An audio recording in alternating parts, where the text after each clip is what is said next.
Okay, we're back here with the Caterpillar 12,000 watt RP12000E. Wow, I'm kind of surprised I remembered that. But this is how the pros do it. So I'll show you. That just retracted on its own. So if you listen for the click,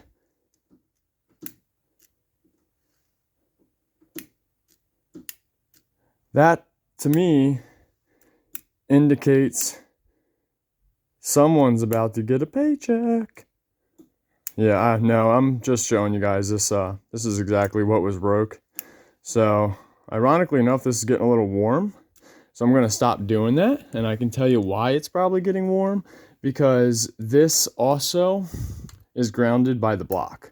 So just in case this isn't getting a proper ground, we're not going to mess it up. But guys, that's what it should do, and it was not broken as far as that does come out, and there is a spring that goes in there. So this is the brand new one. It came and it comes apart like that. So it's a little bit different than the design I'm familiar with, but the other one does not function. This one does.